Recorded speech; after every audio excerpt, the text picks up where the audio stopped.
bienvenue sur ce dernier épisode de Geekosophie Magazine consacré à la morale dans Squid Game. La dernière fois, on a parlé de l'utilitarisme de Bentham. On a fait un tableau très long et très compliqué et on est arrivé, en tout cas je suis arrivée à la conclusion que d'un point de vue utilitariste, le Squid Game n'était pas immoral, du moins les participants ne faisaient rien d'immoral en mettant leur vie en jeu ainsi pour gagner de l'argent. Il nous reste une dernière théorie morale à analyser, c'est celle qu'on appelle le minimalisme.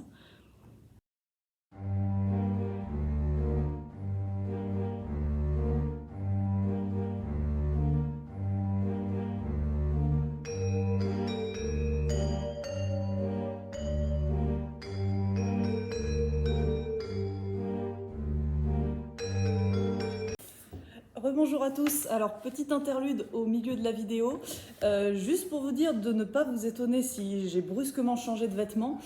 Dans la dernière vidéo, vous avez dû entendre à un moment la sonnerie qui annonçait la récréation. Alors j'ai pu pendant la récréation finir la vidéo sur l'utilitarisme, par contre j'ai pas du tout eu le temps de présenter le minimalisme moral qui est le sujet de la dernière vidéo, donc du coup je vais le faire aujourd'hui. J'ai pas fait la blague de me rhabiller pareil que la dernière fois, pour faire croire que c'était tourné le même jour, hein, tant pis, de toute façon, ça change absolument rien au contenu, je vais dire la même chose. La seule différence, c'est que pendant une petite partie de la vidéo, j'aurai des vêtements différents, mais je pense que ça ne perturbera personne. Par contre, je suis toujours dans la même salle, donc ça, le décor ne changera pas, tout va bien. Et on peut y aller pour le minimalisme moral.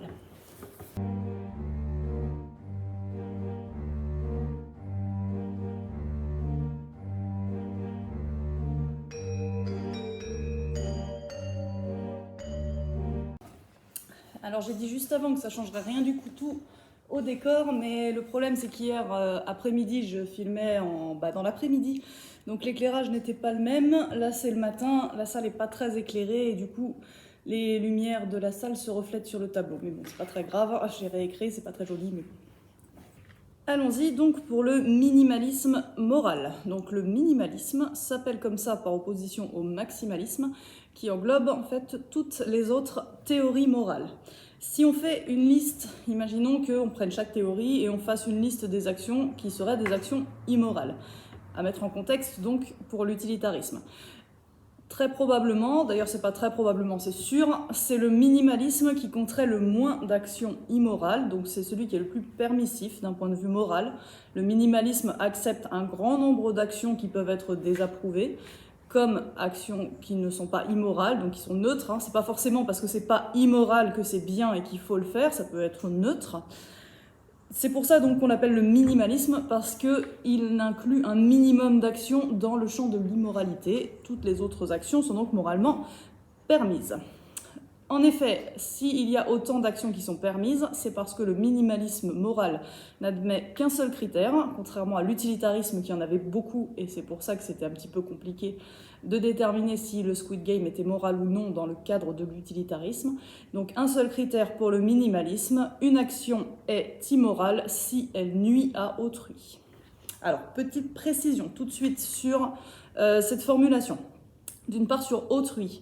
Autrui doit être une personne vivante. Autrement dit, toutes les actions qui sont faites sur des morts, donc par exemple le cannibalisme, qui est un exemple pris par l'auteur qui est le représentant du minimalisme, donc Augien, le cannibalisme rituel qui se pratiquait uniquement sur des personnes déjà mortes, déjà décédées, ça consistait pas à tuer des gens pour les manger, ne rentre pas dans le champ des actions immorales parce que ça ne porte pas sur des personnes vivantes, donc ça ne nuit pas à autrui au sens propre. Donc autrui doit être une personne vivante. Pareil pour tout ce qui est promesses non tenues à des personnes qui sont déjà mortes, ça ne compte pas dans l'immoralité. Après on peut dire que c'est pas très bien, c'est pas gentil, mais ce n'est pas immoral. Et deuxième précision sur l'idée de nuisance, la nuisance, ça doit se comprendre comme un préjudice. Il faut qu'il y ait un tort réel qui soit causé à quelqu'un, et si je le précise, c'est parce que Augien est très insistant sur le fait que tout ce qui fait partie des offenses ou du fait de choquer n'entre pas dans l'immoralité. Donc je reprends le cannibalisme, si ça vous choque, ça ne veut pas dire que c'est immoral, vous ne pouvez pas dire que ça nuit à ceux qui sont choqués par la pratique, parce que ce n'est pas une véritable nuisance, il faut que ce soit un préjudice réel. Toutes les autres actions donc que ce soit celles qui portent sur les morts, comme les promesses non tenues, si vous avez promis à votre maman que vous irez sur sa tombe toutes les semaines une fois qu'elle serait décédée et que vous ne le faites pas, ce n'est pas immoral pour le minimalisme. Toutes les actions qui portent donc sur les morts ou sur des entités abstraites, par exemple le fait d'insulter un État ou une religion n'entre pas non plus dans le cadre de l'immoralité parce que ce n'est pas une personne réelle et vivante, c'est une entité. Ainsi que, dernier point, donc tout ce qu'on se fait, tout ce qui heurte les principes d'autres personnes, donc si vous faites quelque chose qui choque quelqu'un parce que ce n'est pas dans ses principes, ce n'est pas non plus immoral pourvu que ça ne nuise à personne, toutes ces actions vont être ce que Augien appelle des crimes sans victime.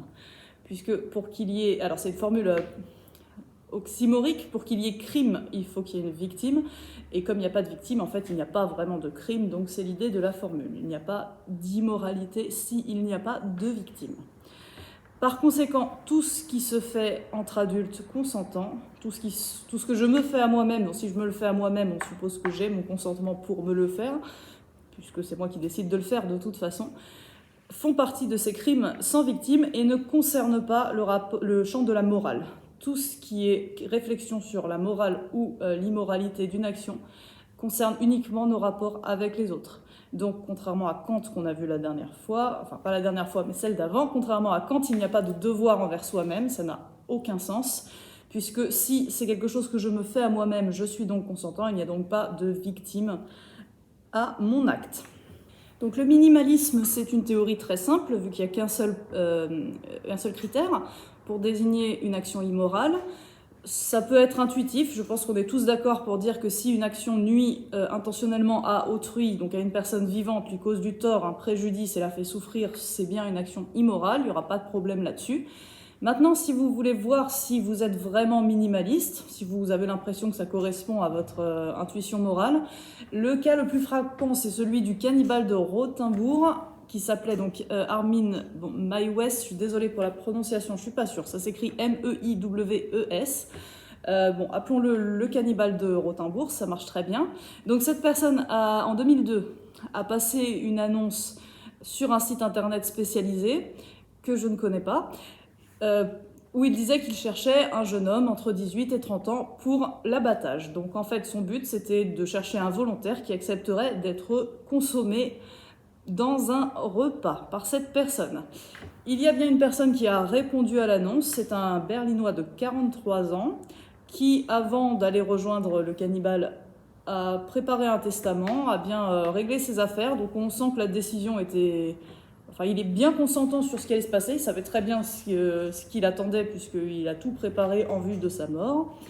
Arrivé chez ce cannibale, ils ont partagé ensemble un premier repas qui était une partie délicatement choisie du corps de ce monsieur. Et si vous n'avez pas compris de quelle partie du corps je parle, vous pouvez chercher sur internet, je pense que vous trouverez l'information assez facilement. Donc ils ont consommé cette partie du corps ensemble, ce qui ajoute à montrer que le volontaire était bel et bien volontaire et consentant sur ce qui allait lui arriver, puisqu'ils partagent le premier repas, ils se sont filmés. C'est comme ça qu'on le sait. Ensuite, le cannibale a donc abattu ce volontaire et a mangé le reste de son corps, comme prévu. Puis, plus tard, donc il a passé une deuxième annonce, c'est comme ça qu'il s'est fait attraper et que l'affaire est devenue connue.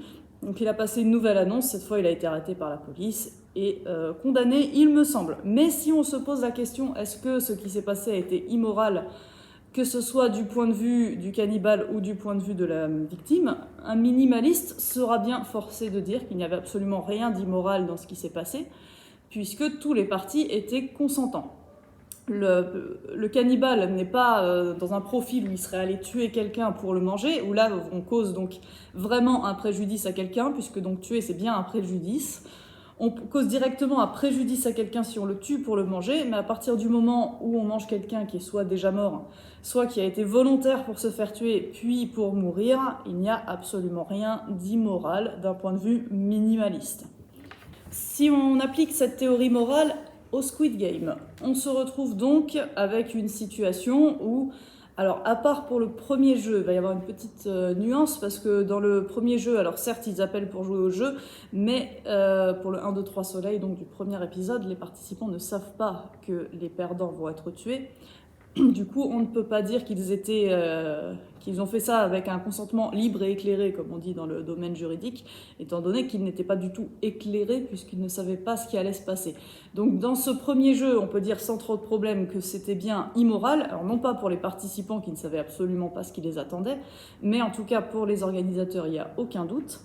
Par contre, passé ce premier épisode où ils n'étaient pas informés de ce qui allait arriver, ça devient complètement différent. Parce qu'à partir de l'épisode 3, puisque dans l'épisode 2, ils ont donc choisi d'arrêter les jeux à partir d'un vote, à partir de l'épisode 3, toutes les personnes qui sont là sont pleinement consentantes et savent pertinemment que s'ils échouent au jeu, ils vont mourir. Et c'est bien eux qui ont choisi de revenir participer.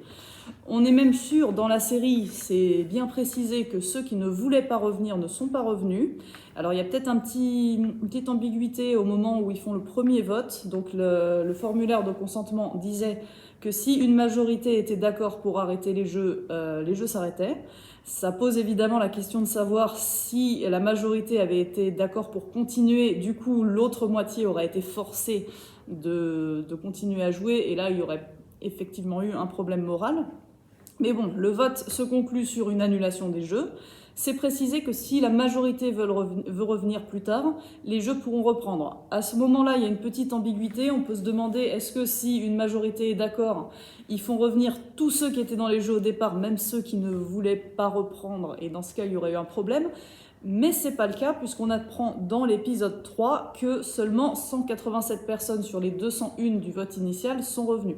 Donc c'est vraiment uniquement les volontaires, ceux qui veulent vraiment reprendre les jeux, qui reviennent à ce moment-là. Donc à partir de cet épisode, toutes les personnes dans le jeu sont consentantes pour faire ces jeux et sont donc très clairement informées, puisqu'ils ont vu de leurs propres yeux ce qui allait leur arriver s'ils perdent. Donc d'un point de vue minimaliste, avec ces conditions remplies, le Squid Game n'est plus immoral. Ce qu'il aurait fallu faire, évidemment, c'est prévenir dès le premier jeu ce qui risquait d'arriver aux perdants. Et là, il n'y aurait pas eu de problème du tout. Après tout, s'ils veulent mettre leur vie en jeu pour de l'argent, pour le minimaliste, en gros, c'est pas immoral, c'est leur problème. Enfin, voilà, ils assumeront ce qui se passe.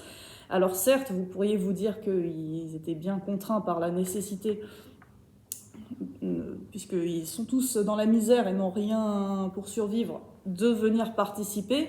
Mais ça ne... Alors certes, c'est pas très bien de profiter de la faiblesse des pauvres du point de vue des organisateurs, mais disons que du point de vue de ces participants eux-mêmes, il n'y a rien d'immoral à faire ça. Ça s'oppose à ce que disait Kant dans la première vidéo qu'on a faite, puisque pour Kant, on a des devoirs envers soi-même.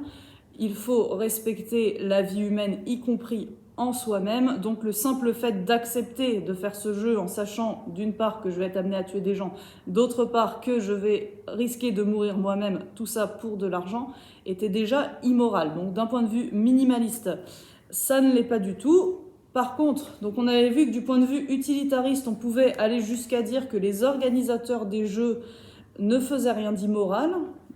Pareil, du point de vue kantien, ça n'allait pas du tout d'utiliser ces pauvres comme moyen pour se donner du plaisir ou pour l'argent, au lieu de les considérer comme fin en soi. Donc pour l'utilitarisme, on avait vu que après tout, si on calcule tout, il y a des chances qu'il y ait plus de bonheur qui soit engendré par ces jeux que de souffrance, donc que ça pouvait passer. Après, il y a la difficulté du calcul utilitariste. D'un point de vue minimaliste, alors sans doute... Utiliser des pauvres pour les entretuer pour son propre plaisir, on peut dire qu'il y a vraiment une offense, mais on retombe sur le problème du consentement, qui est le même pour l'histoire du cannibale de Rothenbourg.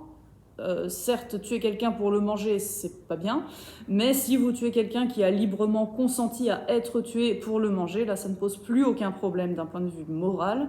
Donc, du point de vue des utilisateurs et des VIP, il n'y a pas non plus d'immoralité.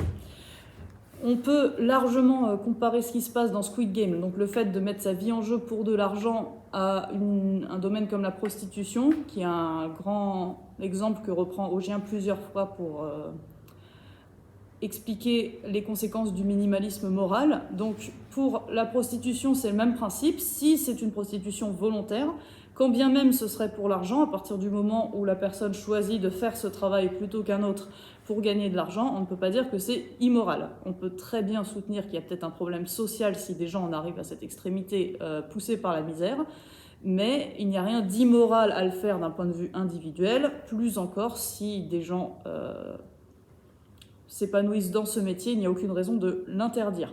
Ogier irait même jusqu'à dire que interdire la prostitution à des gens qui sont dans la misère sous prétexte que certains en profitent, donc les proxénètes sont bien des personnes immorales, c'est ceux qui... Enfin, surtout si vous enlevez des femmes dans le but de les forcer à se prostituer, là évidemment vous causez du tort à quelqu'un. Si vous vous prostituez de manière volontaire parce que vous avez besoin d'argent et que vous trouvez que cette solution est bonne, il n'y a absolument rien d'immoral. Pareil du point de vue du client, s'il est bien face à une prostituée volontaire, il ne fait rien d'immoral non plus, puisque les deux sont consentants à ce qui se passe. On peut très bien donc comparer cette solution au Squid Game. C'est pareil, des personnes qui, poussées par la misère, trouvent cette solution pour s'en sortir. Ils le font en connaissance de cause, donc il n'y a rien d'immoral, et Ogier pourrait aller jusqu'à dire que interdire à des pauvres d'utiliser cette solution, ce serait donc une espèce de double peine. Non seulement ils sont pauvres, mais en plus on leur interdit une solution qui pourrait leur permettre de sortir de la misère, sous prétexte que on trouverait ça immoral, nous qui n'en avons pas besoin en fait. Et c'est le problème principal qui est posé par Ogier dans la majorité de ses livres, c'est que interdire ce genre de solution, ceux qui interdisent la prostitution en général ne sont pas des gens pauvres qui en ont besoin pour sortir de la misère, c'est des gens très aisés qui n'auraient pas eu besoin de cette solution, qui n'auraient pas eu besoin de cette solution. Donc de la même façon, interdire le Squid Game, ce serait donc enlever une opportunité à des pauvres de sortir de leur misère, donc ce serait les condamner à une double peine. Encore une fois, comme pour l'utilitarisme, c'est pas parce qu'on en conclut que ce n'est pas immoral qu'il faut se précipiter pour aller créer un Squid Game, ce n'est pas ce que j'ai dit, et je préfère le préciser pour être sûr, mais en tout cas, d'un point de vue minimaliste, le Squid Game n'est pas du tout immoral à partir du 3e épisode. C'est terminé pour aujourd'hui et pour notre série de vidéos sur Squid Game. N'hésitez pas à dire en commentaire si vous vous sentez plus déontologiste, utilitariste ou minimaliste dans l'âme. On arrive à la conclusion peut-être assez étonnante par rapport à ce que vous aviez prévu, que selon la plupart des courants de pensée moraux, le Squid Game n'est pas une activité immorale, ce qui ne signifie pas évidemment qu'il faut essayer de le reproduire dans la vraie vie. J'espère que cette série de vidéos vous a plu et je vous souhaite à tous une très bonne journée et à bientôt sur Geekosophie Magazine.